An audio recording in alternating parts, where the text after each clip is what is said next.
Tendencias del momento. César Miguel Rondón, en Conexión Radio.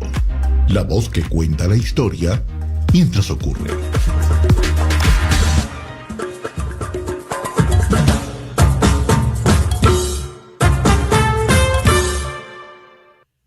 Muy buenos días. Son las 9 en punto de la mañana de este jueves 3 de abril del año 2025.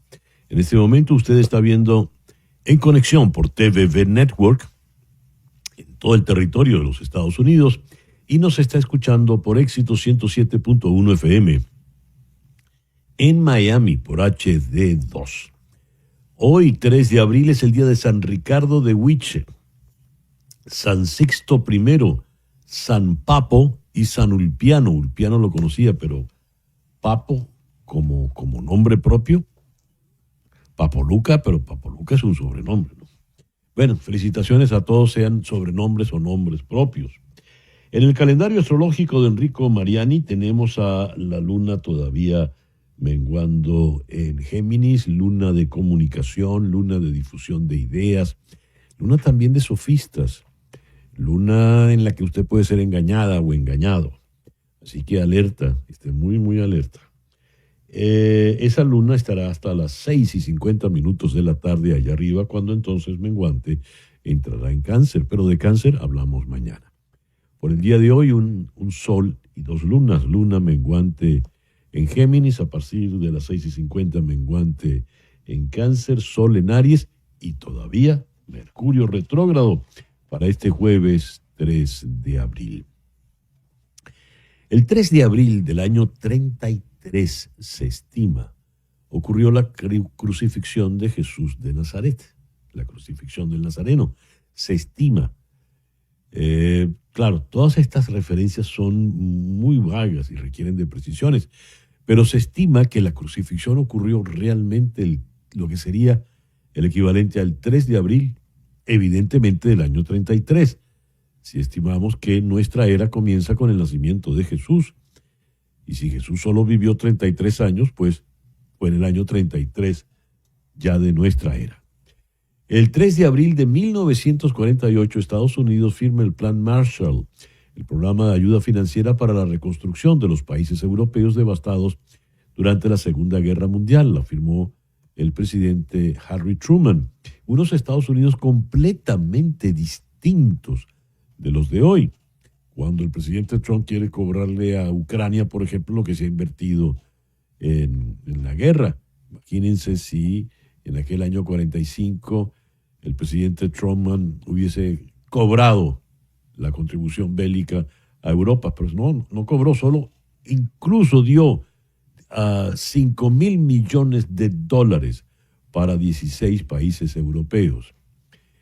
El 3 de abril de 1989, Omar Vizquel debutó en Grandes Ligas con los Marineros de Seattle.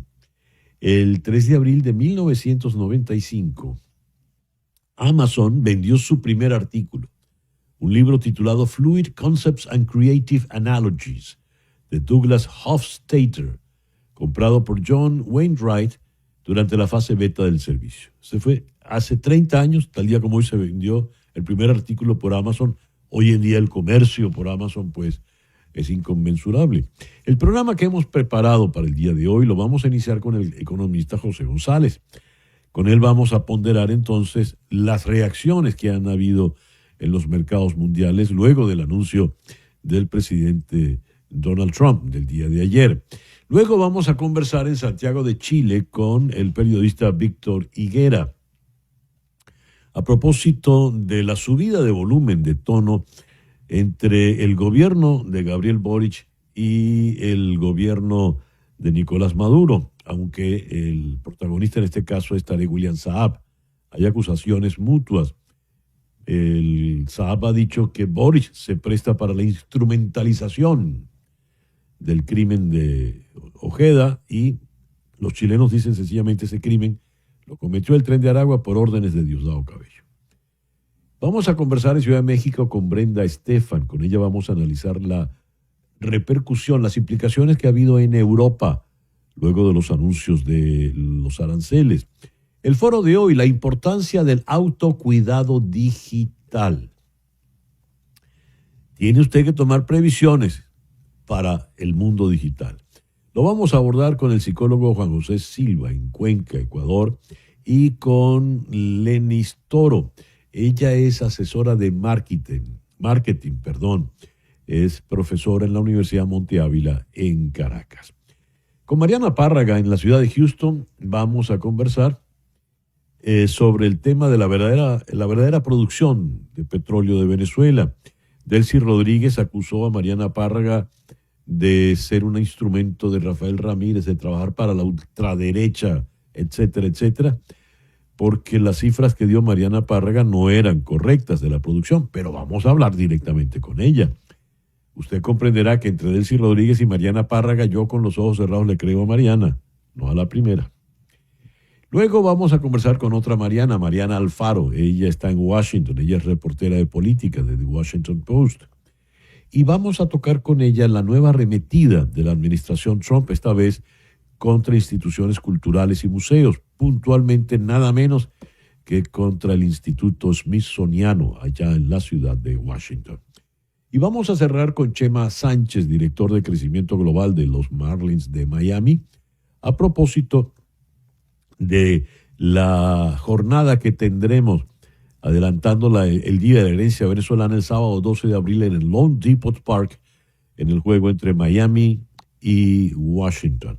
Ese, pues, el programa que te hemos preparado para el día de hoy, jueves 3 de abril.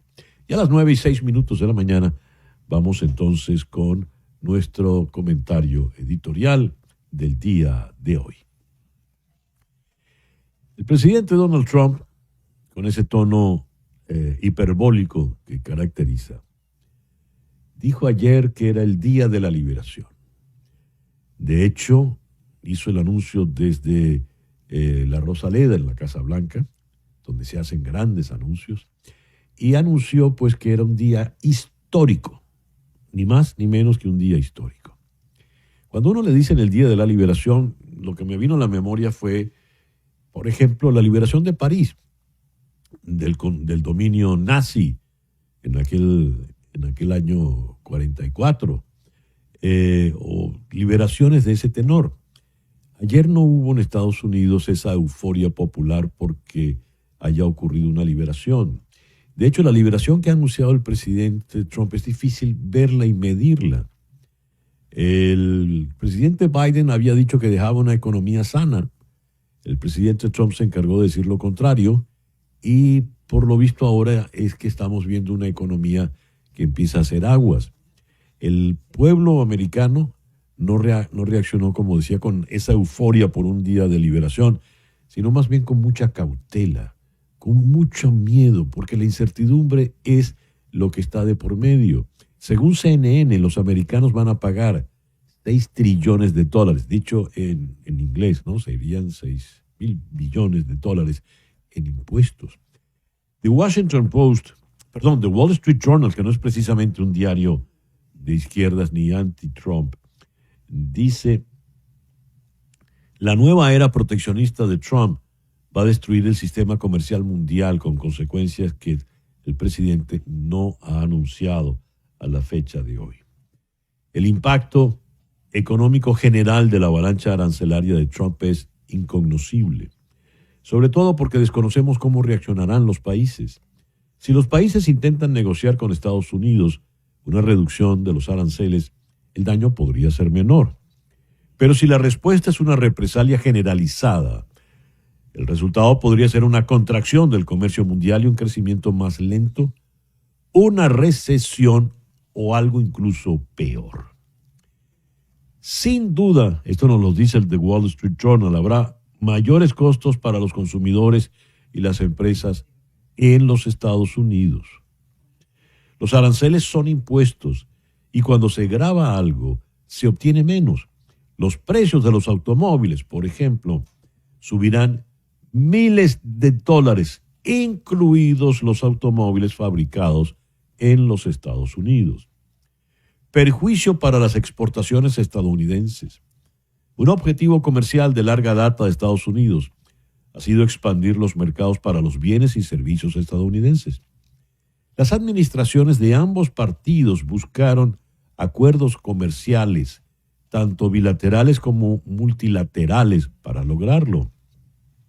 Apollo Global Management afirma que el 41% de los ingresos de las empresas del S&P 500 proviene del extranjero. Los aranceles unilaterales del señor Trump desbaratan estos acuerdos e invitan a represalias. Las exportaciones estadounidenses sufrirán directamente por los aranceles de represalia y sufrirán indirectamente a medida que otros países firmen acuerdos comerciales que otorguen un trato preferencial a empresas no estadounidenses. El liderazgo estadounidense y la decisión de extender el libre comercio dieron lugar a 7 décadas de prosperidad, en su mayoría creciente, tanto a nivel nacional, doméstico como internacional. La participación de Estados Unidos en el PIB mundial se ha mantenido estable en torno al 25% durante décadas. Esa era, nos dice The Wall Street Journal, está llegando a su fin. En el peor de los casos, y esta es la advertencia más sombría, el sistema comercial mundial podría degenerar en políticas de empobrecimiento, como en la década de 1930. El presidente hizo ayer sus anuncios de todos los países a los que les va a imponer aranceles, y de repente surgió esto. Entre los países están las islas Heard y McDonald. Este es un territorio externo de Australia, en el Océano Índico, próximo a la Antártida, que está deshabitado. Allí solo hay una escasa vegetación, insectos, aves marinas, pingüinos y focas. A partir de ahora, los productos que exporten estas islas a Estados Unidos serán sometidos a un arancel del 10%. ¿Se puede saber qué producen las focas y los pingüinos de estas dos islas? Pero ojo, interesante, en la lista de países del presidente de ayer no está Rusia, no está Bielorrusia, no está Corea del Norte, tampoco está Cuba. Una pequeña pausa y ya regresamos con las noticias más importantes del día de hoy. César Miguel Rondón, la voz que cuenta la historia mientras ocurre, está en Conexión por Éxito 107.1 FM. FM.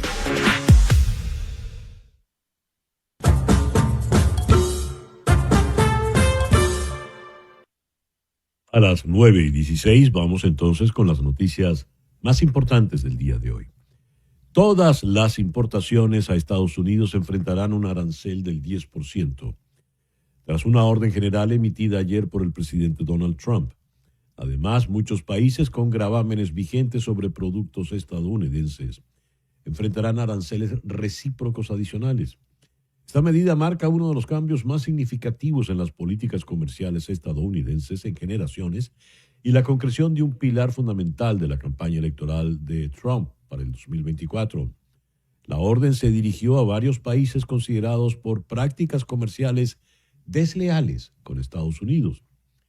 Cabe destacar que los productos de China enfrentarán un nuevo arancel del 34%. Estados Unidos importa aproximadamente $460,000 millones anuales. Japón sufrirá un aumento del 24%, importa $152,000 millones anuales, y la Unión Europea experimentará un aumento del 20%. Ellos importan anualmente $605,000 millones. Lesoto, que envía a Estados Unidos aproximadamente $350 millones en productos, tendrá el arancel más alto, del 50%. México y Canadá enfrentarán un impuesto del 25% que excluye los bienes cubiertos por los tratados de libre comercio existentes, mientras que todos los automóviles extranjeros, todos, también verán un aumento del 25%. Las bolsas asiáticas mostraron hoy jueves caídas generalizadas después del anuncio de los nuevos aranceles del presidente Trump, que afectan especialmente a los países de este continente. El gobierno impuso gravámenes elevados para varias economías de esta región, incluso a aliados clave como Japón con el 24%, Corea del Sur con el 25% o Taiwán con el 32%. Para Tailandia el impuesto será del 36% y para Vietnam, una importante plaza fabricante en la cadena mundial, alcanzará el 46%. Caso aparte es China, donde una tasa del 34% se sumará al 20% ya en vigor desde hace semanas. Las medidas provocaron un desplome en los mercados. En Tokio, el índice Nikkei 225 cerró con una baja de 2,77% y el índice Topix, más amplio, cerró con una caída del 3,08%. En el comercio vespertino, Seúl perdió 1,02% y Sydney 1,14%. En Vietnam, la bolsa de Hanoi retrocedió más del 6%, especialmente por el colapso de empresas de la industria textil que suministran a Nike y otros grupos estadounidenses y del sector tecnológico. En China, en cambio, las caídas fueron más moderadas. Hong Kong cedía 1,61%, Shanghai 0,23% y Shenzhen 0,98%. Los mercados bursátiles indios abrieron con pérdidas hoy jueves después de que el presidente anunciara el arancel recíproco descontado del 26% sobre las exportaciones de la India. El Ministerio de Comercio de China reclamó a Estados Unidos, cito, cancelar inmediatamente los nuevos gravámenes que ponen en peligro el desarrollo económico mundial. También anunció que tomarán contramedidas para preservar sus derechos e intereses.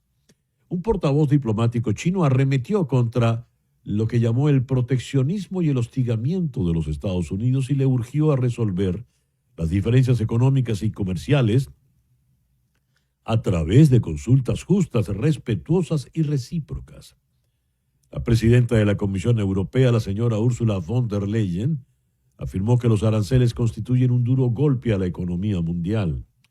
También declaró que el bloque está preparado para responder, aunque aseguró que no es demasiado tarde para abrir negociaciones con Washington.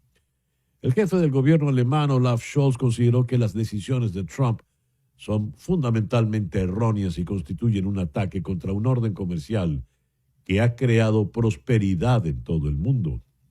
En la línea de otros líderes europeos, aseguró que el bloque responderá de manera unida, fuerte y apropiada. Por su parte, el primer ministro del Canadá, Mark Carney, quien consideró que las tarifas estadounidenses cambiarán fundamentalmente el sistema de comercio mundial y afectarán directamente a millones de canadienses, advirtió: vamos a combatir estos aranceles con contramedidas. Cita textual. Apenas horas después de que el presidente Trump anunciara nuevos aranceles masivos sobre casi todas las importaciones a Estados Unidos, un grupo bipartidista de senadores dio el primer paso para detener parte de la guerra comercial global de Donald Trump. Con una votación de 51 a 48, el Senado aprobó una resolución para bloquear los aranceles de Trump a las importaciones procedentes de Canadá, impuestos al declarar una emergencia económica a principios de febrero. La medida para cancelar dicha declaración de emergencia, impulsada por los senadores Tim Kaine, demócrata por Virginia, y Rand Paul, republicano por Kentucky, enfrenta un futuro incierto en la Cámara de Representantes, controlada por los republicanos, y un veto casi seguro si llega a manos del presidente Trump. Al senador Paul se unieron otros 3 republicanos, el ex líder de la mayoría, Mitch McConnell, de Kentucky, así como la senadora Susan Collins, de Maine, y Lisa Murkowski, de Alaska, y casi todos los demócratas para votar a favor de poner fin a la emergencia económica. El presidente Trump anunció aranceles recíprocos para casi todos los países con los que tiene relaciones comerciales, y aunque para los países latinoamericanos son del 10%, en el caso de Venezuela el monto es mayor, será del 15%, y para Nicaragua se elevará hasta el 18%.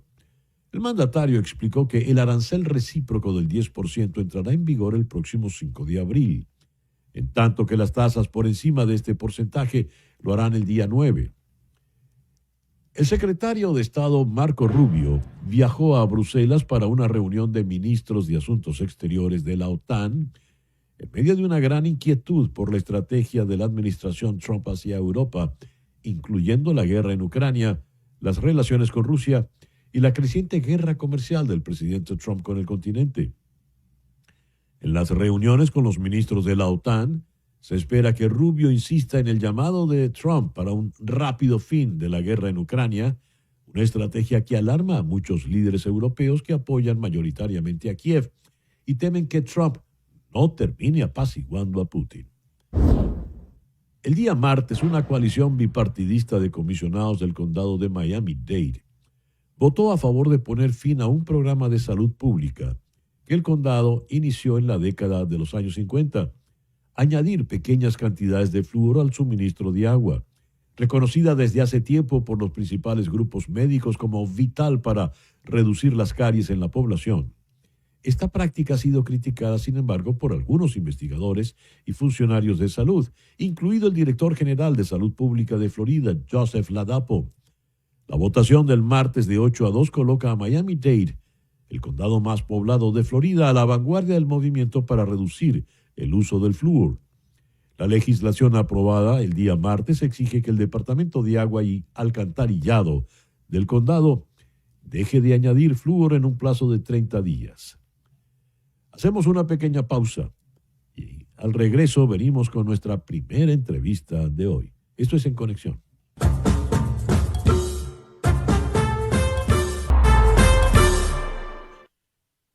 Y ahora a las 9:28 de la mañana hacemos contacto con el economista José González. José, muy buenos días.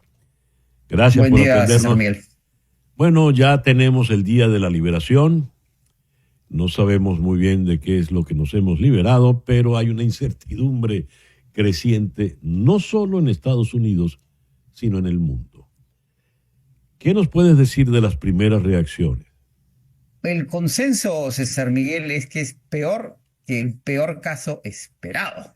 Se esperaba que hubieran tarifas generales, hasta el 20% se había especulado, o que hubieran tarifas preferenciales, selectivas, y tenemos el peor de los dos mundos porque tenemos ambas. Además, afectan a un total de 185 países, en general, o sea, las tarifas del 10% y las preferenciales a 60 países, lo que llamó el secretario del Tesoro bad actors, malos actores. Y las tarifas, no queda muy claro lo que conversábamos ayer, que el plan fuera diseñado en la medida que un esquema tarifario que tomó décadas en ser desarrollado en una economía globalizada en la que dependemos de las ventajas competitivas y comparativas de distintos productores, si ha habido un real trabajo en lo que significan las partidas comerciales internacionales y el impacto que eso va a tener en precios, demanda, crecimiento y demás. No hay una lógica, lo que han hecho los economistas o los analistas en menos de 24 horas, en tratar cuál es la lógica matemática detrás de estas tarifas que se aducen a manipulaciones cambiarias y barreras arancelarias sin que se define exactamente qué significa una manipulación cambiaria y qué significa una barrera arancelaria. La administración Trump considera el impuesto al valor agregado, que es una forma de impuesto a las ventas singular en ciertos países europeos y latinoamericanos, que tiene ciertos beneficios fiscales para los viajeros. Si eso ha funcionado o no en la fórmula, pero es una fórmula muy imperfecta y lo que no terminamos de entender es si estas tarifas van a ser tarifas sobre tarifas. Para empezar, China, por ejemplo, se anuncian tarifas para China del 34%. Ya existen tarifas del 20% para el fentanilo, 25% de la primera administración Trump y la administración Biden, y 25% que podrían secundarias. Es decir, China podría tener tarifas del 104%. Todo eso, hay una gran confusión, los mercados bursátiles están abriendo, el Dow abre casi 3% abajo, el S&P 4% abajo, el Nasdaq 4% abajo. Se calcula que se pueden perder $2 trillones en capitalización de mercado. Los efectos en la economía global van a ser sustanciales. Empiezan todas las instituciones multilaterales y los bancos de inversión a recalcular sus proyecciones de crecimiento global y ninguna se ve bien. El editorial de The Economist, que no es un medio de izquierda ni mucho menos, ¿verdad? es muy, muy fuerte. Yo voy a leer un párrafo y te voy a pedir que como especialista nos lo expliques a nosotros los legos. Leo, esto es de The Economist. El entendimiento del señor Trump sobre los aspectos técnicos es patético. Afirmó que los nuevos aranceles se basan en una evaluación de los aranceles que cada país impone a Estados Unidos, más la manipulación cambiaria y otras supuestas distorsiones como el impuesto al valor agregado. Pero todo indica que los funcionarios que establecieron los aranceles con una fórmula que toma el déficit comercial bilateral como proporción de las importaciones de cada país y lo divide por la mitad. Una lógica casi tan arbitraria como cobrarle impuestos a alguien según la cantidad de vocales en su nombre. Este catálogo de disparates, dice The Economist, traerá un daño innecesario a Estados Unidos. ¿Nos ayudarías a entender esto, por favor, a interpretarlo? Es correcto. Lo que han hecho es una ecuación muy sencilla en calcular el déficit comercial con una fórmula bastante simple. El déficit comercial dividido sobre el total de las exportaciones del país tarifado y dividido entre dos, lo que el presidente llamó, estamos siendo gentiles porque no estamos aplicando las mismas tarifas, sino la mitad. Ahora, eso no toma en cuenta la complejidad del comercio internacional. En lo que comenzábamos ayer también, un automóvil para ser ensamblado en los Estados Unidos requiere de 150 proveedores a nivel global, fundamentalmente mexicanos y canadienses en las partes. Y un automóvil cruza 6 veces las fronteras antes de ser terminado de ensamblar. Tampoco calcula que muchas operaciones norteamericanas se movieron de China a Vietnam para evitar lo que parecía una guerra tarifaria con China y que hoy día le pone tarifas a Vietnam del 46%. Para cualquier efecto práctico, Nike manufactura la mayor cantidad de los zapatos que compramos en Estados Unidos en Vietnam. Las zapatillas Nike van a subir prácticamente el 50%. Por otro lado, César Miguel, no se entiende que le pongan 41% de tarifas a las Malvinas. ¿Qué importamos de las Malvinas? Realmente, que son unas islas, unas rocas en medio del Atlántico Sur con grandes problemas geopolíticos en Argentina y el Reino Unido. 10% a las islas Heard y McDonald, que son un archipiélago en la Antártida deshabitado. ¿Sí?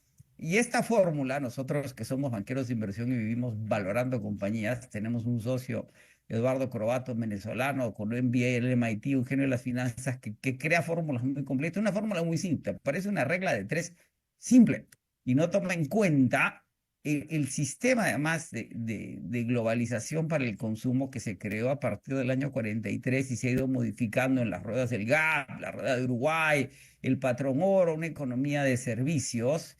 De nuevo, los Estados Unidos representa el 13% de las importaciones globales y el 9% de las exportaciones, porque es la economía que creamos a lo largo de muchas décadas entre el siglo XX y el siglo XXI. Y lo que acaba de hacer el presidente Trump ayer es patear el tablero, independientemente de que puede ser una estrategia para negociar. Al cambiar las reglas, acaba de trastornar un sistema que era muy complejo.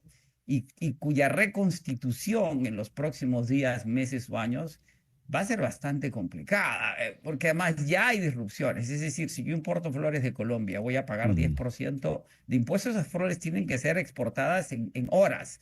Y armo inventarios, invierto o no, si exporto arándanos del Perú, cerveza de México, automóviles del Japón. Es decir, todo eso ha sido absolutamente disrupted, se dice en inglés, trastornado, y realinearlo no va a ser necesariamente fácil. Sin duda que el sistema necesitaba un reseteo, una reestructuración, pero no de esta manera.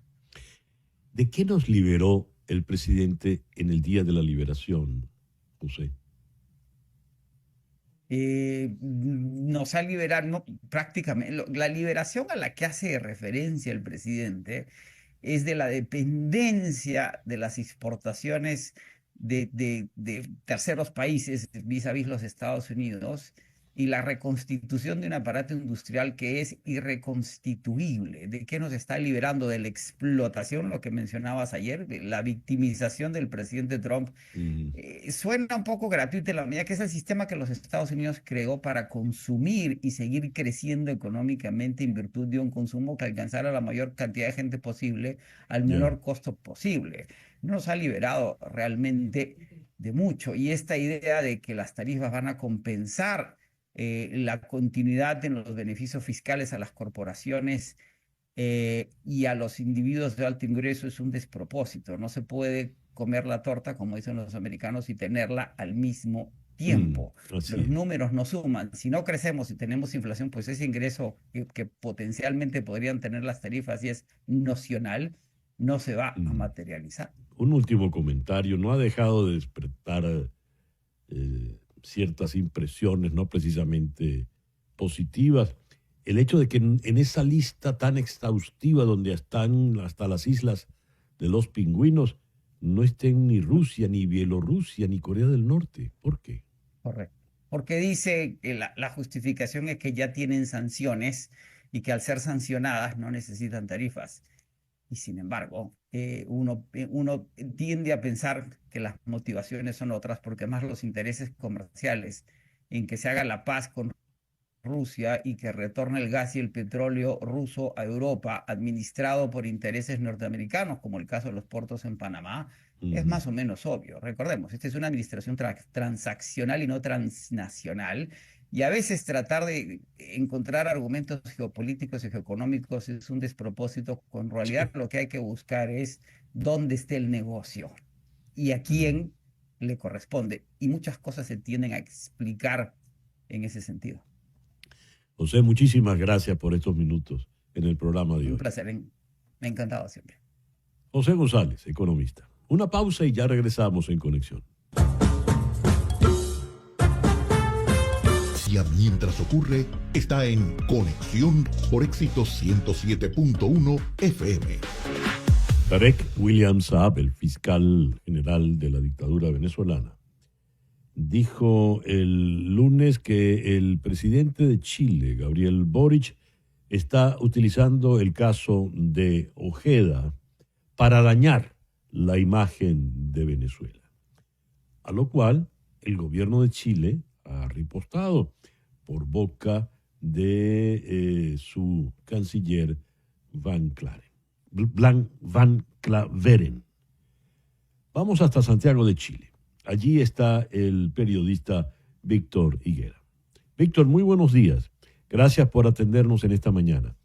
¿Cómo han incrementado el tono de agresiones y de acusaciones? ¿Por qué Tarek William Saab volvió a arremeter ahora directamente contra el presidente Boric?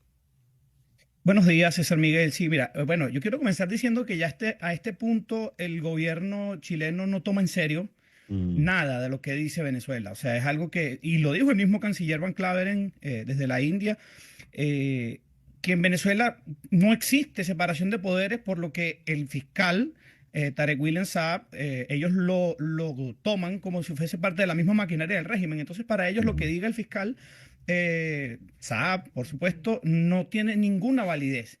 Entonces, yo creo que ya esto llega a un punto en el que se están tirando la pelota unos a otros también, porque después de la reunión que tuvo Chile, la Fiscalía chilena, el fiscal Ángel Valencia, en la Corte Penal Internacional, pues ya lo que se está esperando de lo que falta, ¿no? En este caso, para, digamos, llegar a una conclusión, porque también llama mucho la atención, a mí me llama mucho la atención, lo que dijo el fiscal Valencia en la Corte Penal Internacional es que ellos quieren conformar un equipo para que los antecedentes del caso de Ronald Ojeda formen parte de la averiguación por violaciones de derechos humanos que empezó en Sí, 2021. sí. O sea, yo no entendí muy bien eso, o sea, cuál es el propósito de eso.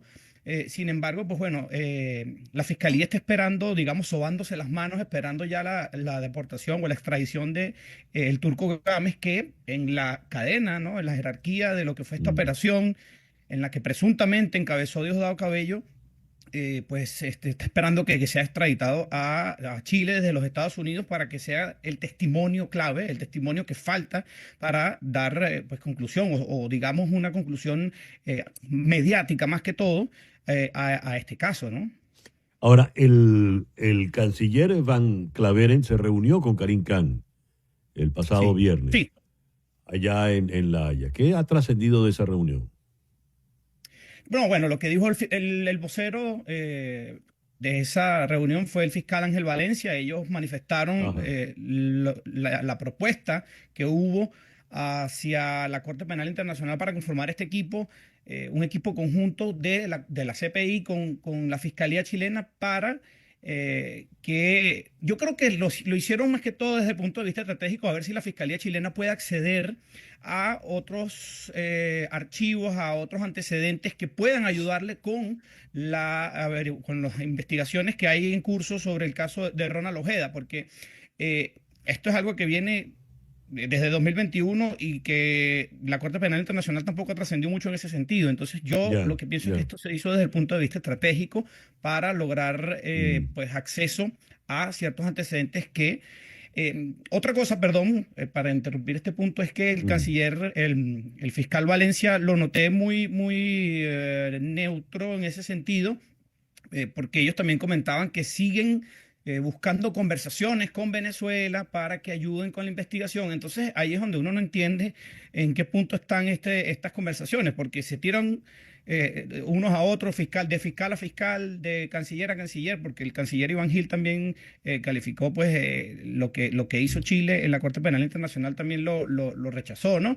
Entonces, a este punto yo siento que la investigación está estancada y que lo que falta es esperar que lleguen estos testigos claves que se están esperando desde los Estados Unidos. Ya van 21 personas detenidas a raíz de este caso, y que va a ser clave lo que diga el Turco Gámez, porque lo que es el eslabón, el segundo o tercer eslabón de esa cadena que presuntamente encabezaría Diosdado Cabello, delegando al Niño Guerrero, y a su vez habría delegado al Turco Gámez en la operación. Entonces siento que va a ser como que el testimonio clave que sea un punto de inflexión, no solamente a nivel de la investigación, sino a nivel mediático de este caso. Víctor, muchas gracias por estos minutos en el programa de hoy. Un gusto como siempre, César Miguel. El periodista Víctor Higuera desde Santiago de Chile. Una pausa y ya regresamos en Conexión.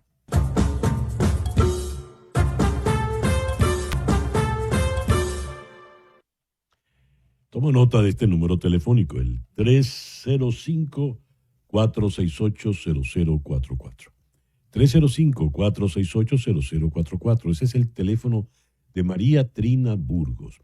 María Trina Burgos es una abogada venezolana especializada en temas migratorios. Tiene más de 25 años trabajando temas migratorios en los Estados Unidos y está licenciada como abogada para trabajarlos en los 50 estados de la Unión y también en Puerto Rico.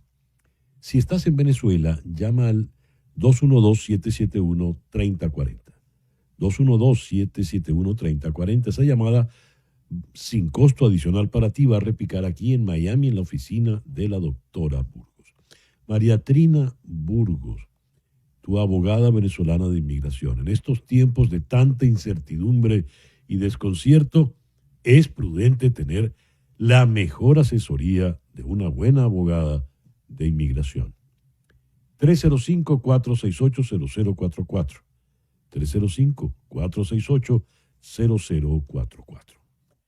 Leo que JP Morgan acaba de afirmar que el plan de tarifas de aranceles del presidente Trump es el aumento de impuestos más grande que se haya conocido en Estados Unidos desde 1968, y esto nos lleva peligrosamente al terreno de una gran recesión en los Estados Unidos.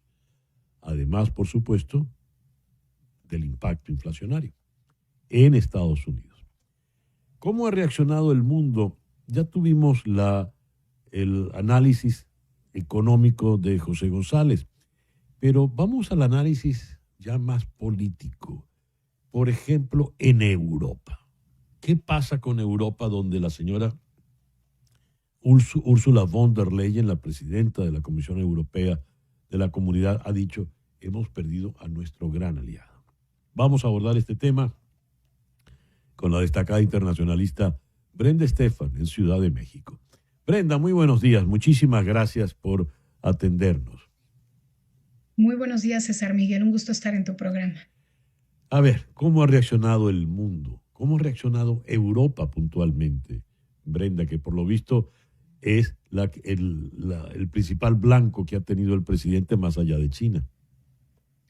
Pues la postura de Europa es que están listos para responder a esta nueva ronda de aranceles, pero dispuestos a negociar. Es decir, se dicen firmes, pero dispuestos a abrir una puerta que permita que se encuentre pues algún punto medio entre la Unión Europea y Estados Unidos. Lo cierto es que el ministro de Relaciones Exteriores de China está actualmente en visita por Europa, estuvo en Irlanda y de alguna forma ve en este movimiento de parte de la administración Trump una oportunidad para acercarse a Bruselas. Durante años lo ha intentado sin mucho éxito, pero en virtud de este nuevo mundo fragmentado con enormes cambios, pues vuelve a lanzar esta liana hacia Europa con la intención de ver si ante la creciente distancia que hay entre Washington y Bruselas, pues pudiera beneficiarse Pekín en este mundo de enormes cambios, pues no sorprendería. Incluso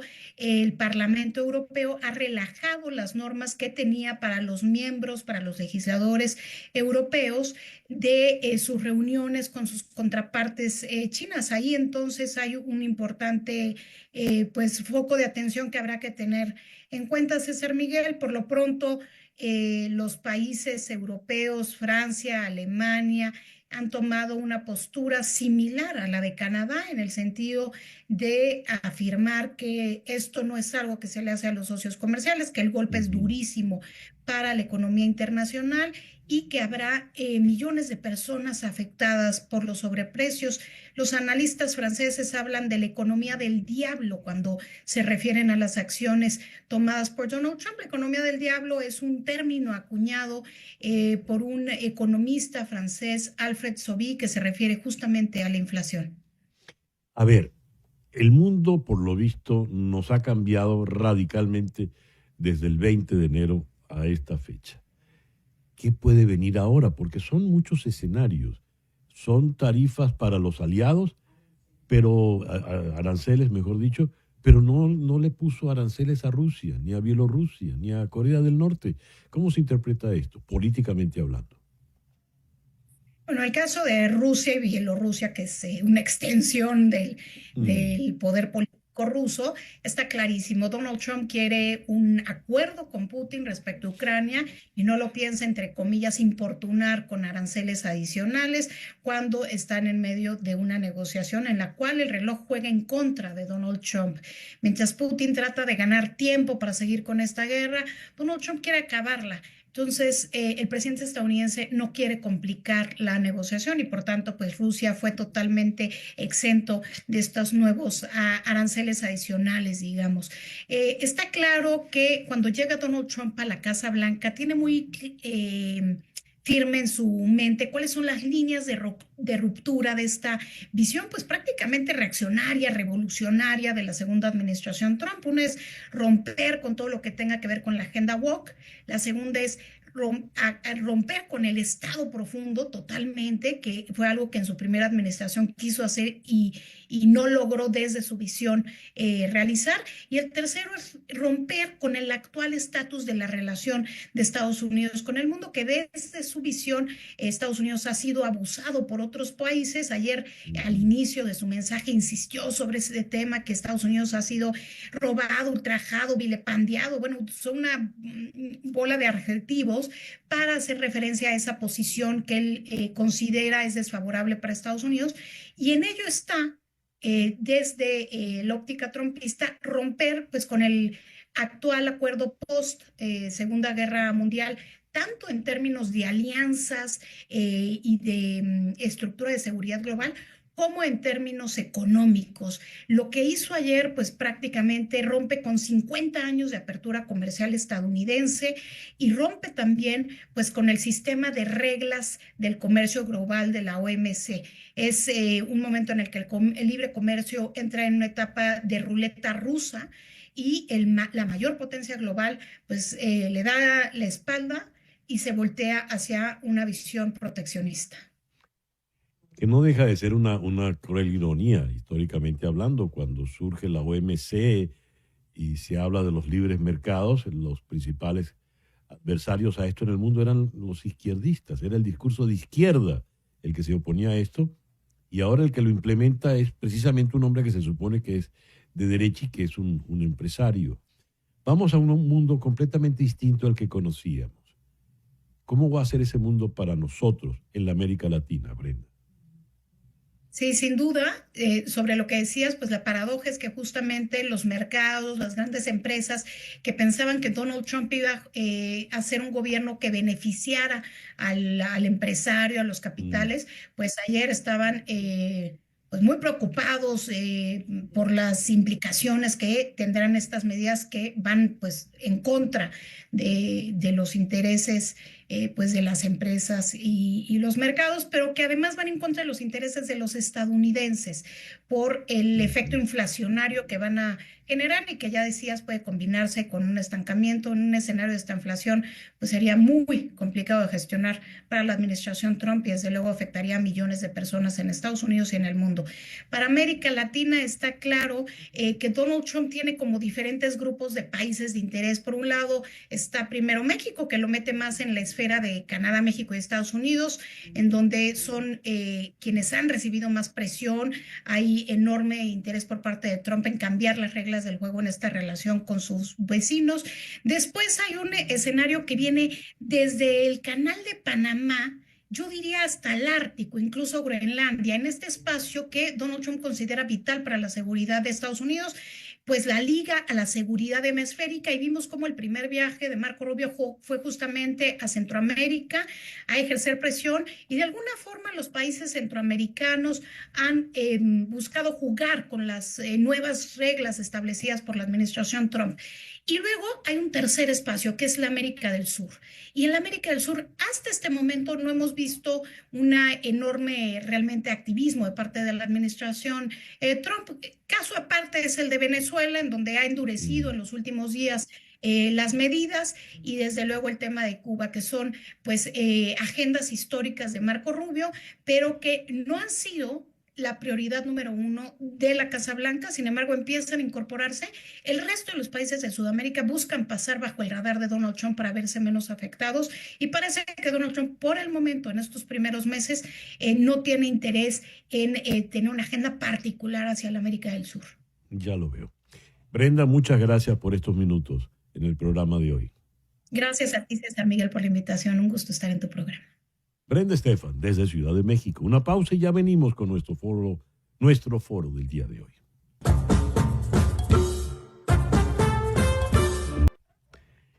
Tengo aquí una pregunta que me formulan. ¿En qué momento la validez de nuestra existencia comenzó a estar determinada por cuánto tiempo estamos en el mundo online? Estamos rodeados de mensajes como: si no estás en Internet, no estás en nada, no existes. A ver, ¿qué tan urgente y necesario es estar en el Internet? Vamos a hablar de la importancia del autocuidado digital. Hay que cuidarse un poco de esto.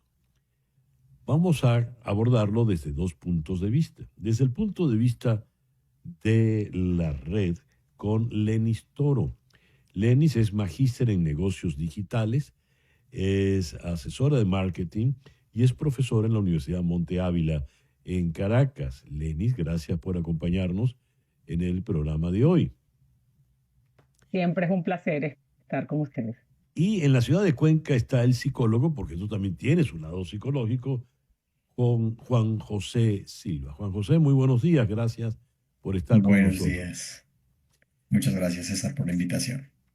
A ver, ¿cuán tóxico es esta urgencia de si no estás en Internet, si no estás online, no existes? ¿Hasta dónde es verdad esto? Vamos a comenzar con Lenis. Bueno, es una realidad que la data valida y la data aporta. Básicamente, el último estudio de We Are Social, con su informe que realiza desde hace unos 15 años, está demostrando la capacidad o la cantidad de horas que pasamos conectados a Internet. Básicamente, mucho o parte de nuestra vida está hoy inmersa en el mundo digital, porque, bueno, consumimos contenido en streaming, vemos televisión, accedemos al correo electrónico, ubicamos información y contenidos a través de Google, y luego pasamos otro tanto tiempo en redes sociales. Eso da en promedio que la humanidad pasa entre 5 y 6 horas conectado. ¿Qué es lo que está sucediendo? Que hay una brecha en correlación a las generaciones. Cuando tú revisas que la generación X o los baby boomers, personas mayores de 50 o 60 años, usualmente se conectan a internet a buscar noticias y pasan a lo mejor entre 2 o 3 horas, pero te encuentras por otro lado que la generación alfa, los más chiquititos, que ahora no son tan visibles, es decir, no quieren exponer tanto sus vidas, porque ahora se toman la foto y es una foto de un one shop o una foto donde se tapan el rostro, pero su consumo digital es muchísimo mayor. La gran mayoría puede tener entre 8 o 9 aplicaciones dentro del teléfono con redes sociales y están pasando alrededor de 5 o 6 horas conectados en línea, de las cuales 3 pueden ser solo en una red social. Y aquí TikTok e Instagram, a través de sus algoritmos, son los que más consumen tiempo para esta generación. Me gustaría escuchar la aproximación psicológica. Juan José, por favor. Bueno, está comprobado, ¿no?, que las redes sociales o la tecnología en general tienen una afección a nivel neuronal. Nosotros debemos entender primero cómo funciona a nivel neuronal las redes sociales o la tecnología en las personas, en los seres humanos, ¿no? Hablamos de que a nivel neuronal hay un sistema de recompensa, ¿no? En donde este sistema de recompensa que tiene que ver con la parte de dopamina, serotonina y emociones como placer y tranquilidad o felicidad, por así decirlo, que es lo que está buscando la gente últimamente, está ligado mucho a las redes sociales, está ligado mucho a pasar tiempo dentro de la tecnología, debido a que, claro, comenzamos a tener cierto tipo de evitación emocional, ¿no? Entonces pega muy bien el uso de la tecnología, ¿no es cierto?, con estas sensaciones y este sentido de recompensa a nivel neuronal. Por eso es que las generaciones de hoy pasan muchísimo tiempo conectados. Yo digo que estamos altamente conectados y sumamente desconectados a nivel social o emocional.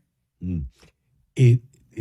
Cuando hiciste esta diferencia de las horas, esta discriminación de las horas, Lenis, dijiste 5 a 6 horas, pero esas horas implican horas laborales, horas de trabajo, horas de esparcimiento. Si discriminamos las 24 horas del día, ¿realmente cuánto tiempo le dedicamos a estar online? Fíjate, y es una prueba que suelo hacer con mis estudiantes, sobre todo en la universidad, porque bueno, forman parte de esta generación. Y la pregunta que siempre le hago es, ¿cuándo duermen? Es decir, ¿cuándo el cerebro de ustedes descansa? Porque si deberíamos dedicar 8 horas al sueño y ellos están dedicando 6 horas a conectarse a internet, ¿en qué momento hacen el resto de las actividades, como asistir a la universidad, ser eficientes o Sí. activos desde la perspectiva profesional? Y la verdad es que las redes sociales se han convertido en un espacio para que ellos se entretengan. Lo que está sucediendo es que no son conscientes de la inmersión que generan, porque muchos de estos algoritmos están hechos y están configurados para generar niveles de engagement altísimo. El concepto de utilizar la data, la personalización, que la red social te haga literalmente un traje a la medida y que te ofrezca la información que solo a ti te gusta, con el contenido que a ti te gusta, genera un alto nivel de conectividad, porque al final los modelos de negocio de las grandes tecnológicas tienen que ver con que tú pases tiempo conectado. Están compitiendo por tu atención y en esa competencia por tu atención, entonces ves el contenido que generan los creadores de contenido, influencer, como los quieras llamar, que son afines a tu edad y a tus intereses y a tus gustos, y ese rastro digital se los dejamos a través de todas las interacciones que nosotros damos. Entonces el algoritmo es muy sabio y te va colocando toda esa información y los muchachos ni siquiera son conscientes del tiempo que pasan conectados. Allí es cuando aparecen algunas iniciativas detox. Muchos colegios cada vez están procurando eliminar el celular dentro de las horas de colegio. Países como Australia, Reino Unido, están evaluando el hecho de prohibir la creación de una cuenta para redes sociales y que éstas puedan tenerlas solo después de los 16 años, porque la verdad es que esa inmersión está sujeta a que pases tiempo con la red social y que la pauta publicitaria, que es el modelo de negocio de la tecnológica, sea visible para esa persona en gran manera por sus horas que pasa al día conectado. José, psicológicamente hablando, ¿qué medidas debería tomar para ese detox digital? Bueno, yo creo que debemos comenzar a plantearnos horas de desconexión, por ejemplo, ¿no? Donde, claro, las personas sean conscientes de lo que está pasando, ¿no es cierto?, a nivel cerebral, a nivel neuronal, a nivel emocional, y podamos comenzar a hablar de este tema, ¿no? Tiempo de desconexión, cambiar ciertas conductas de conexión por conductas de desconexión, ¿no? Buscar en el ejercicio, por ejemplo, algo que yo siempre digo, si nuestro cerebro nos está pidiendo dopamina, nos está pidiendo serotonina, que es justamente lo que nos causa placer, lo que nos causa tranquilidad, poder buscar conductas, ¿no es cierto?, similares a lo que da la tecnología a nivel físico y cerebral, pero en otras conductas que nos promuevan mejor salud, ¿no? Es bastante cierto que se están tomando nuevas políticas dentro de instituciones educativas, para poder promover, ¿no es cierto?, esta desconexión de los chicos, incluso promover el uso más análogo y menos digital dentro de las herramientas que los profesores y educadores pues ahora promueven dentro de las aulas de clases. Ya, el tiempo se nos vino encima, ¿no? Lamentablemente, porque el tema resulta muy, muy interesante. Pero me quedo con esa frase que nos diste, Lenis. El algoritmo es sumamente inteligente. Pareciera que el algoritmo es el que es inteligente en todo esto y los brutos somos nosotros que somos sus víctimas, ¿no? Fíjate que hubo una denuncia que una ex empleada de Meta sacó al Congreso de los Estados Unidos hace aproximadamente 3 o 4 años, y hay un reporte en el MIT donde mencionan que en el caso de Meta, dentro de su ambiente interno laboral, existen grupos de ingenieros que son recompensados porque creen los algoritmos más adictivos. El algoritmo va a permitir y los premian con incentivos metálicos porque logran que los muchachos tengan este nivel de conexión. El algoritmo es un traje a la medida para ello. Ajá. Es una droga, por lo visto. En fin. Lenis, Juan José, muchas gracias por habernos acompañado en el programa de hoy. Lenis Toro, profesora en la Universidad Monte Ávila en Caracas, y Juan José Silva, psicólogo en Cuenca, Ecuador. Ya regresamos en Conexión.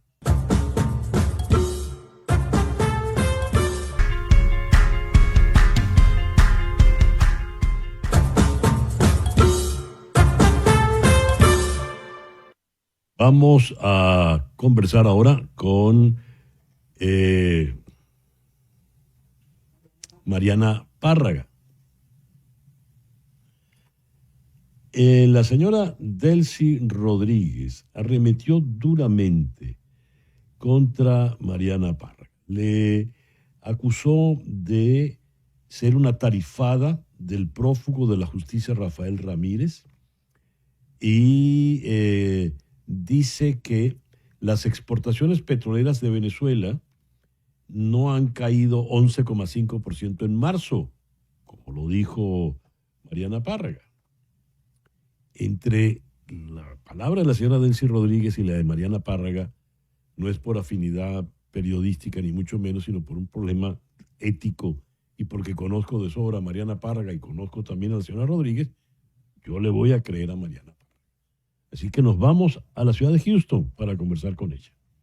Mariana, muy buenos días. Gracias por atendernos. Hola César Miguel, gracias a ti. A ver, los números de tu artículo, ¿qué es lo que nos dicen? ¿Cómo llegaste a ellos? Bueno, nosotros tenemos 16 años, César, haciendo este reporte. Reuters tiene 16 años publicando el reporte mensual de las exportaciones venezolanas que se construyen sobre el movimiento de tanqueros que salen de Venezuela cargando exportaciones. Es una metodología que, como te digo, pues ya tenemos más de 180 artículos publicados con la misma metodología.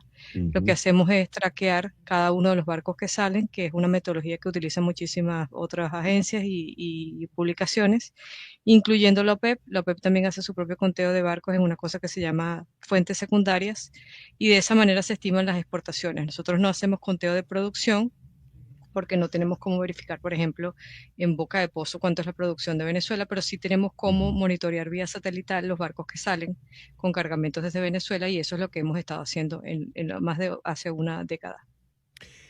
La señora Delcy Rodríguez dice, la empresa de comunicación Reuters miente y se suma a la campaña contra Venezuela. Dice ella, las exportaciones registraron en marzo un crecimiento del 8,78%, lo que deja en total descrédito el artículo redactado por una periodista tarifada por etcétera, etcétera, etcétera. ¿Cómo le llega, tienes idea, la señora Delcy Rodríguez a esta cifra, Mariana? No, pues no tenemos idea. La señora Delcy Rodríguez debería ser la ministra que representa un país cuya empresa petrolera es de la nación y publicar los números de PDVSA como se hacía hace décadas atrás, mensualmente. Desde el 2016 PDVSA no presenta estados financieros auditados anuales, de manera que los venezolanos que somos los accionistas de esta empresa estamos a ciegas sobre los resultados y el performance, el desempeño de la empresa de la que somos accionistas. No tenemos cifras mensuales más allá de un solo número que reporta Venezuela a la Organización de Países Exportadores de Petróleo. Ese solo número, como expliqué antes, contrastado por la propia OPEP con fuentes secundarias y no hay coincidencia la mayoría de las veces entre lo que reporta Venezuela y lo que reportan las segundas fuentes. Sin embargo, nosotros también publicamos ese número, que es un número oficial que da Venezuela de producción, como acabo de explicar, pero Venezuela no reporta exportaciones y la ministra ayer tampoco reportó exportaciones. Lo que dio fue un porcentaje sin dar los números, de manera que muy difícilmente podemos contrastar lo que ella dice con lo que nosotros tenemos. Muy bien, vamos a esa caída del 11,5%.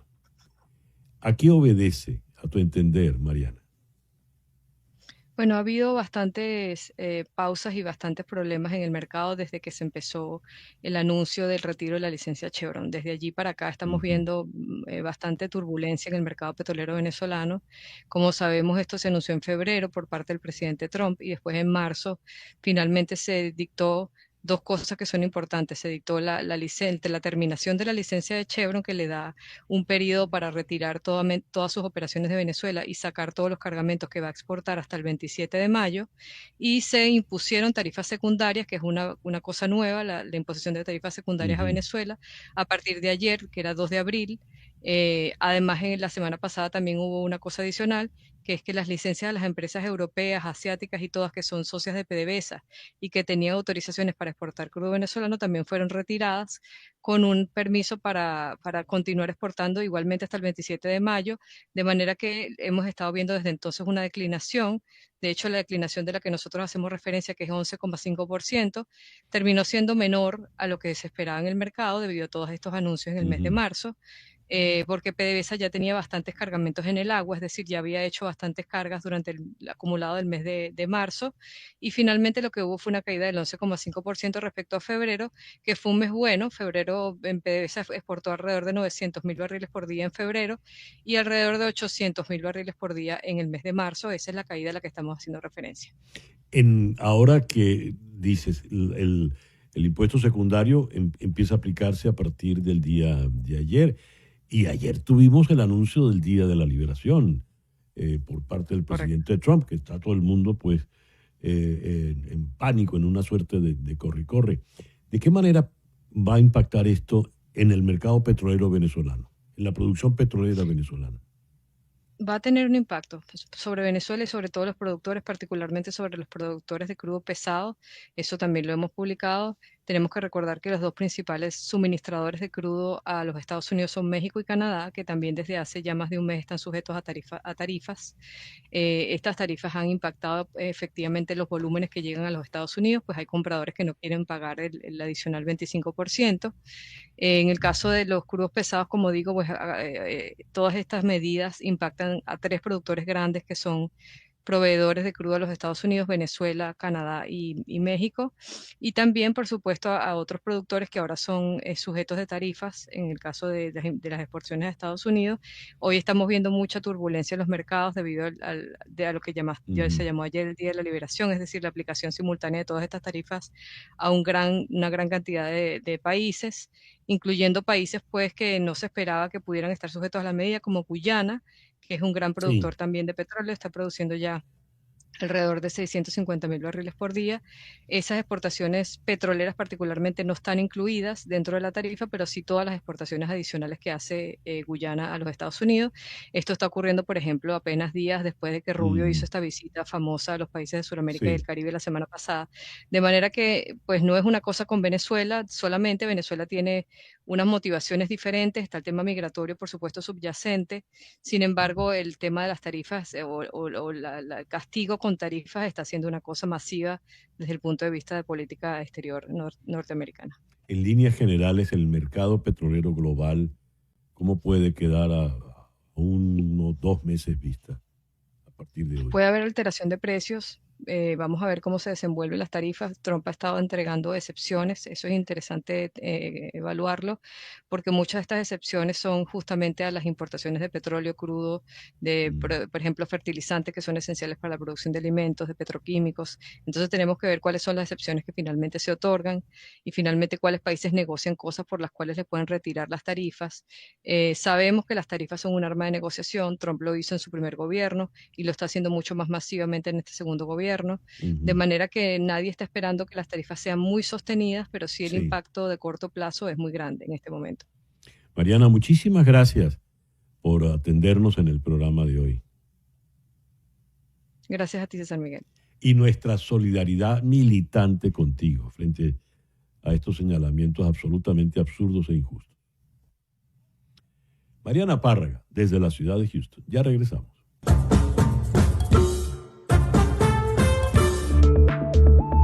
Una pausa y regresamos con César Miguel Rondón en Conexión.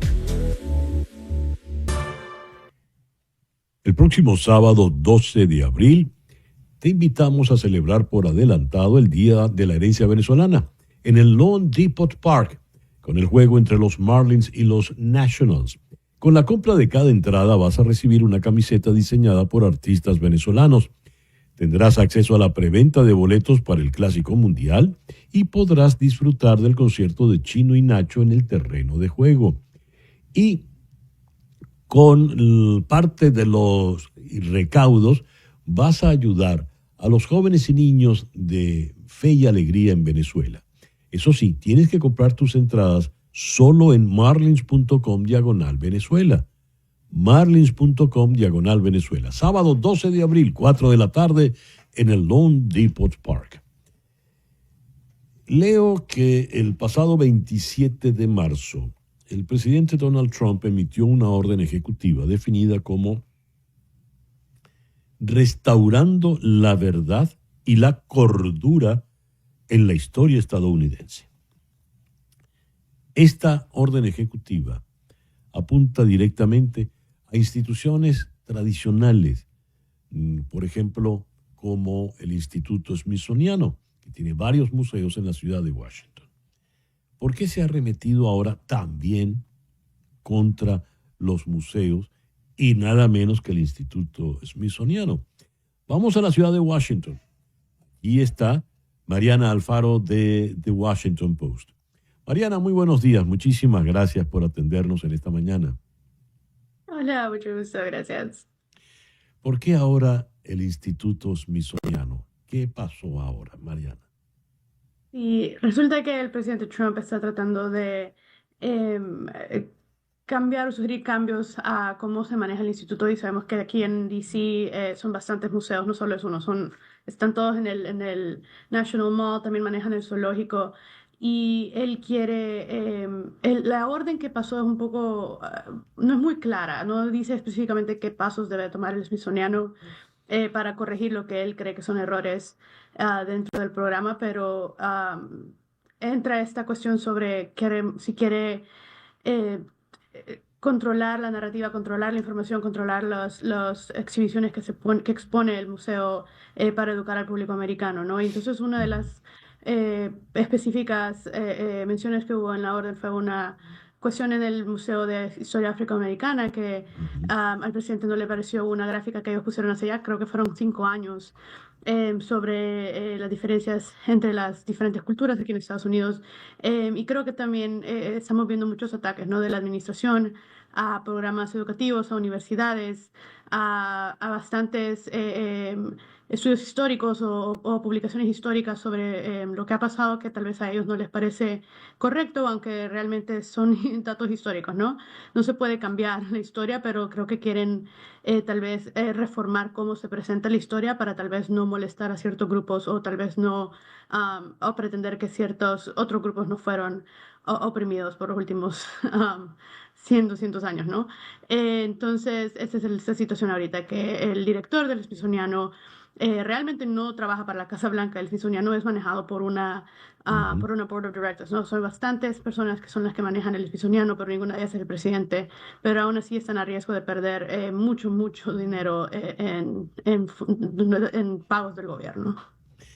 El Museo Afroamericano lo visité en uno de los últimos viajes a Washington y me impresionó. Es un museo muy completo. Y Leo, el director ha tenido que renunciar, el director del Museo Afroamericano. ¿Por qué?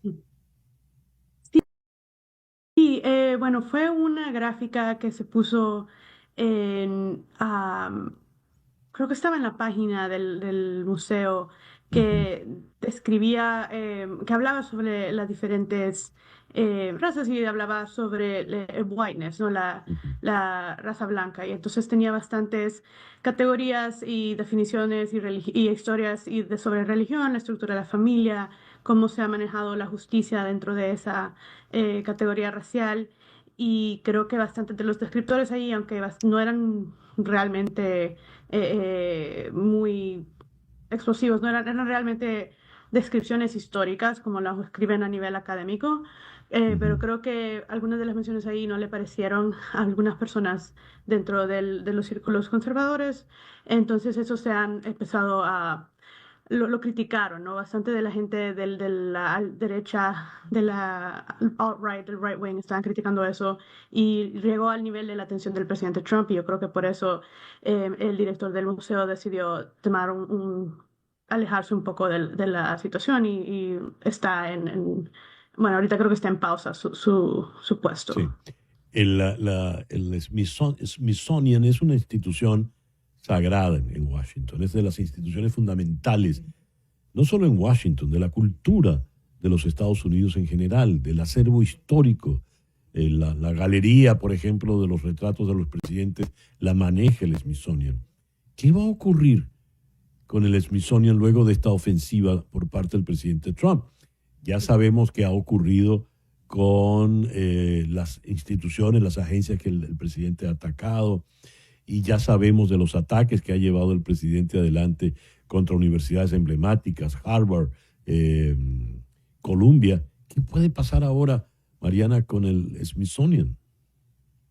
Y realmente, como mencioné, el Smithsoniano no es controlado por Trump, pero aún así depende mucho del dinero federal que se le manda ya del Congreso, y bastantes de los aliados del presidente Trump pueden bloquear ese dinero.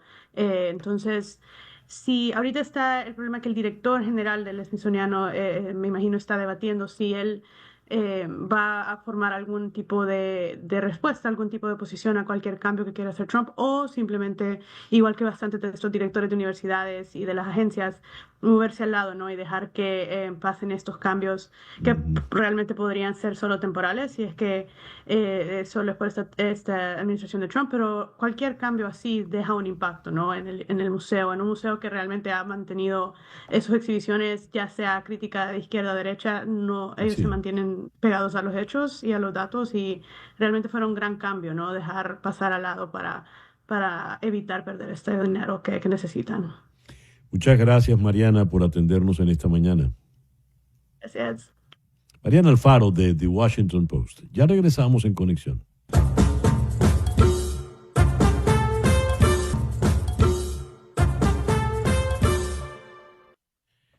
Lo hemos comentado en las promociones que hemos hecho a lo largo de estos últimos días. El próximo sábado 12 de abril tendremos un adelanto de ese día de la herencia venezolana, que ya se ha hecho tradición. Es un día de mucha popularidad. El estadio Loans Depot Park se llena, se rebasa por completo. ¿Qué vamos a tener este próximo 12 de abril en el juego entre los Marlins y los Nationals de Washington? Vamos a consultar con Chema Sánchez, quien es el director de crecimiento global de los Marlins de Miami. Chema, muy buenos días. Muchas gracias por atendernos en esta mañana. ¿Cómo estás? Todo chévere. Gracias más bien a ti por otra vez, bueno, la invitación y como siempre, pues el apoyo del canal y de todos ustedes hacia nosotros y este día tan especial que todos los años, como dices tú, ya es una tradición. Sí, señor, una tradición maravillosa, por cierto. ¿Qué tendremos este sábado 12 de abril, Chema? Mira, súper emocionado porque por primera vez en muchísimo tiempo vamos a tener otra vez los conciertos en el campo. Ya gracias al éxito que hemos tenido en las noches de herencias anteriores, en el Clásico Mundial, el Caracas Magallanes y todo ese tipo de eventos.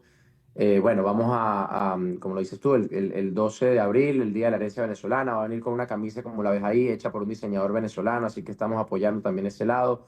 Y el concierto de Chino y Nacho, que vuelven acá al estadio a cantar desde hace muchísimo tiempo, pero lo van a hacer desde el estadio. Normalmente hacemos el concierto, como lo sabes, en la Plaza Oeste, que muchas veces el calor no está fácil, en verano, que es cuando normalmente hacemos la noche de herencia. Yo sé que en abril quizás no es tanto, pero igual, estamos llevando esto adentro, como lo hicimos en el Opening Day con Luis Fonsi, Florida. Así que bueno, esperamos que sea todo un éxito, pero lo más importante de todo es que las personas que estén comprando los grupos para esta noche van a tener acceso a la preventa del Clásico Mundial.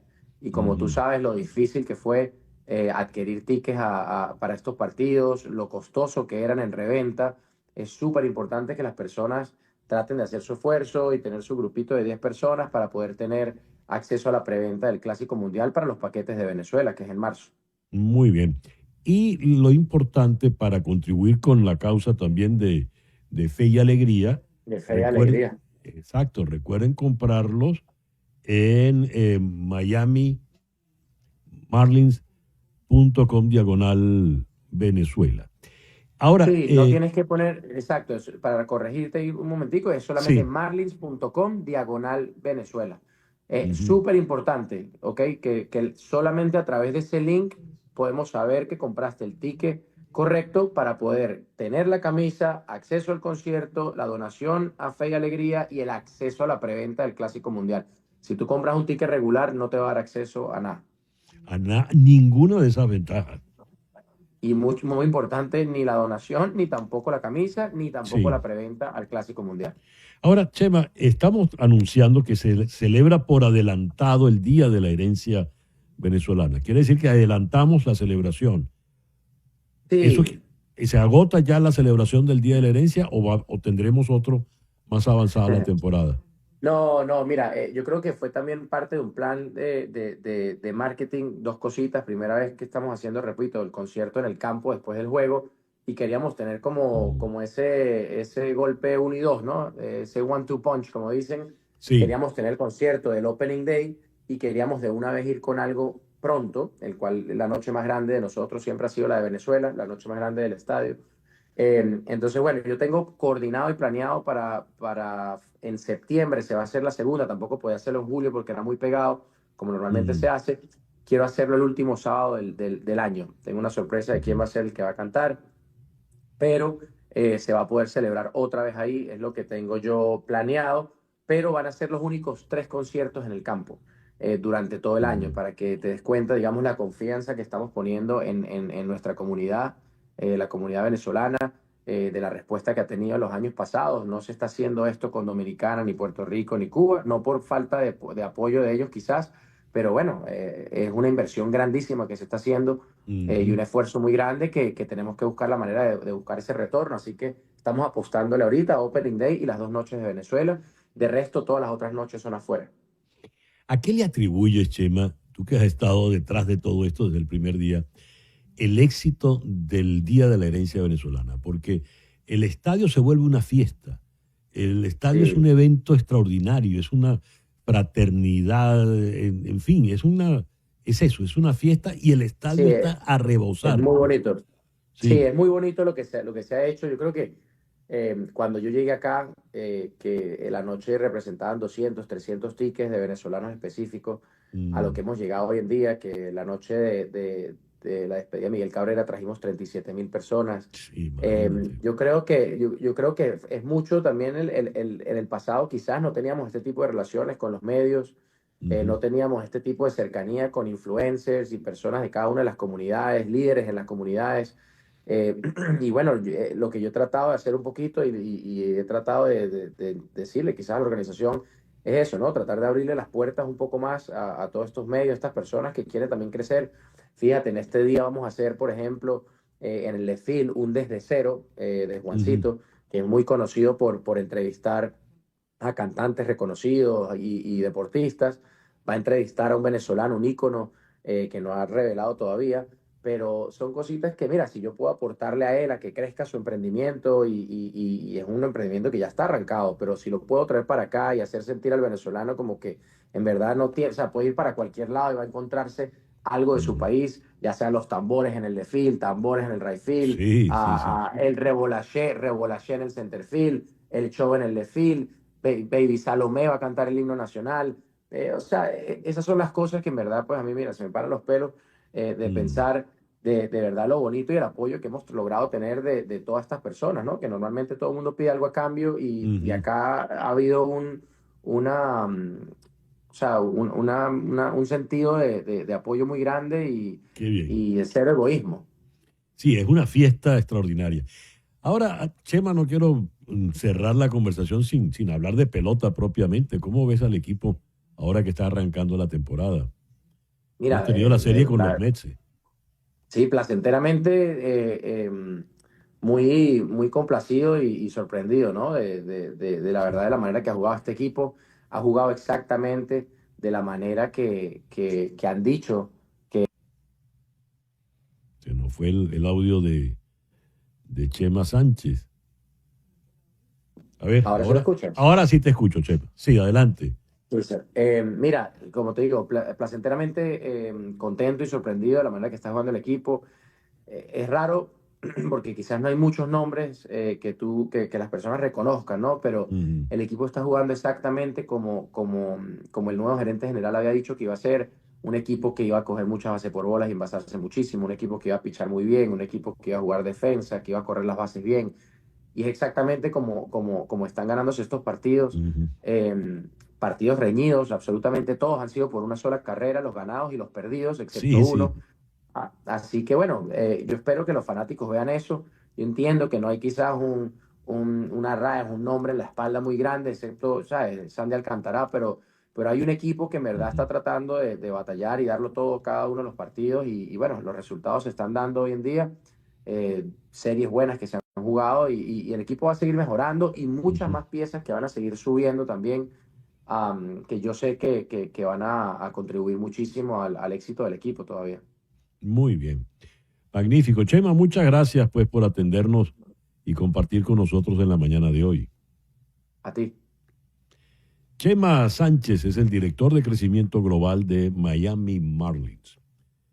El reloj indica en este momento 10:50 de la mañana. Esto es En Conexión por TVV Network y por Éxito 107.1 FM en Miami por HD2. Ya regresamos.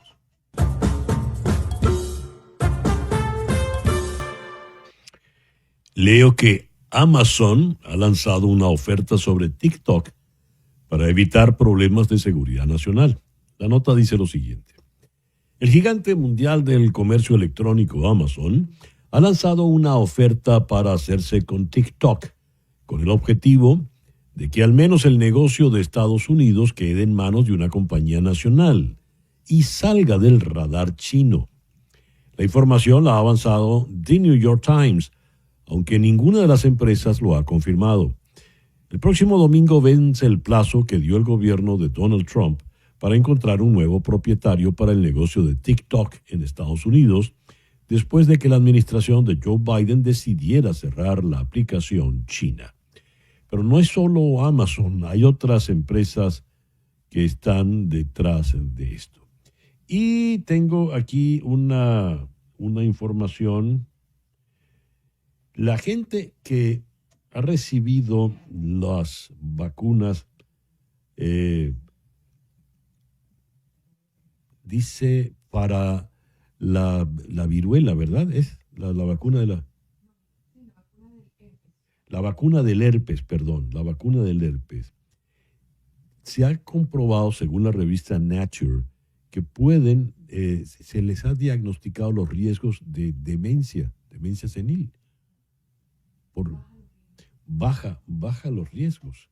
Es un estudio que va avanzando y esto está por demás interesante. Esto según el programa de vacunación Welsh. Esto apareció publicado en la revista Nature en el día de ayer. Muy bien. Contarle que no le quiten el presupuesto ahora a esto porque nos enteramos que el científico que está avanzando todos los estudios del Parkinson lo despidieron, lo votaron en la racia esta que lleva adelante el señor Elon Musk en Dodge. Este viernes, en Conexión, análisis geopolítico de las sanciones. ¿Qué consecuencias van a dejar en el nuevo mapa mundial? De eso hablamos este viernes en Conexión. Tengan todos el mejor día posible. En Conexión fue una producción de Floralicia Anzola desde 360 Content para TVV Network en los estudios de éxitos Miami 107.1 HD2, con Laura Rodríguez en la producción general, Mariel Sofía Rodríguez en la producción informativa, Carlos Prato en los controles y ante el micrófono, quien tuvo el gusto de hablarles, César Miguel Rondón.